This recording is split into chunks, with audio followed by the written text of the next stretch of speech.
Kumusta sa lahat mga kaibigan sa channel ni Weller?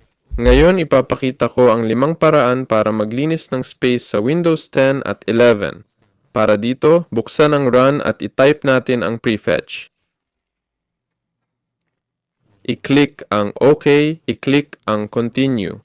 At dito pwede nating linisin lahat, pindutin ng Ctrl+A at pipiliin ito lahat. Pagkatapos right-click at tanggalin. Ayan, susunod.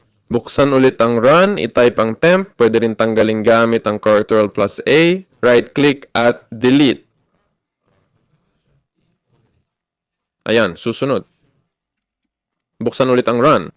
Dito, i-type ang temp, pero may %sign sa simula at dulo, tapos i-click ang OK. At dito, marami pa tayong cache na pwedeng tanggalin. I-press din ang Ctrl+A at tanggalin. By the way, ang dami kong napon dito ngayon. Ayan. Susunod. Pagkatapos nito, pwede nating linisin mismo ang cache. Tingnan nyo sa temp folder ko, umabot ng 5 GB ang nasakop na space. Susunod. Pumunta sa computer, i-click ang disk na kailangan, right-click, piliin ang properties, i-click ang general details.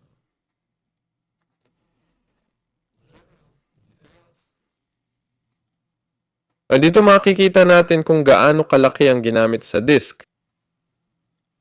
Pagkatapos, pumunta sa start at i-type ang disk cleanup. Disk cleanup. I-click, piliin ang disk na gusto, tapos i-click ang OK. Dito pwede mong piliin kung ano ang gusto mong linisin. Pero kakalinis ko lang, kaya konti lang ang data ko dito. Ayan, pati sa folder, sa disk, sa drive C, meron kayo. Baka may folder na ganito ang pangalan. Windows.old. Yan ang lumang version ng Windows. Kung hindi na ninyo kailangan yung mga backup, inirekomenda ko na tanggalin ninyo. Yan.